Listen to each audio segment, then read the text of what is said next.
Big boss season 8 హౌస్‌లో vote అపీల్‌ని Nikhil సొంతం చేసుకున్నాడు. బిగ్ బాస్ సీజన్ 8 హౌస్‌లో ప్రస్తుతం గ్రాండ్ ఫినాలేకి చేరుకునేందుకు కంటెస్టెంట్స్ అంతా తెగ ట్రై చేస్తున్నారు. బిగ్ బాస్ వరుసగా టాస్క్‌లు పెడుతున్నాడని చెప్పాలి. ప్రస్తుతం ఫవర్ ద ఫ్లాగ్ అనే ఒక టాస్క్‌ని పెట్టి ఈ టాస్క్‌లో ఒక్కొక్క కంటెస్టెంట్‌ని రిమూవ్ చేయమంటూ బిగ్ బాస్ తెలియజేశాడు.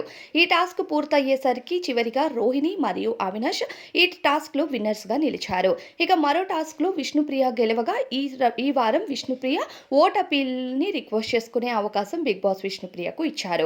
ఆ తరువాత మరొక టాస్క్‌ని అయితే పెట్టడం జరిగింది. ఈ టాస్క్‌లో పెయిర్స్‌గా డివైడ్ అవ్వాల్సి ఉంటుంది. కంటెస్టెంట్స్ ఇద్దరిద్దరు చొప్పున ఆట ఆడితే అవినాష్ సంచాలక్‌గా ఉంటాడు. ఇక పెయిర్స్‌గా డివైడ్ అయిన వాళ్ళ విషయానికి వస్తే నబీల్, ప్రేరణ ఒక టీమ్‌గా, గౌతమ్, విష్ణుప్రియ, నిఖిల్, రోహిణి డివైడ్ అయ్యారనమాట. సో, నిఖిల్ అలానే రోహిణి ఈ టాస్క్‌లో విన్నర్స్ అవ్వటంతో ఇద్దరు కూడా మళ్ళీ ఓట్ అపీల్ రిక్వెస్ట్ చేసుకునే అవకాశం అయితే నిఖిల్ మరియు రోహిణికి వచ్చినట్టు తెలుస్తుంది. ఫైనల్‌గా టాస్క్‌ల విషయానికొస్తే మాత్రం ఎవరి సత్తా వాళ్ళు చూపిస్తున్నారనే చెప్పాలి. పవర్ ద ఫ్లాగ్ అనే టాస్క్‌లో గౌతమ్ చాలా కష్టపడి ఆడినా సరే లాస్ట్ మొమెంట్‌లో అవినాష్ మరియు రోహిణి గెలిచారు. మళ్ళీ రోహిణి అలానే నిఖిల్ గెలిచారు. మరి దీనిపైన మీ అభిప్రాయం ఏంటి అనేది కామెంట్స్‌లో చెప్పండి.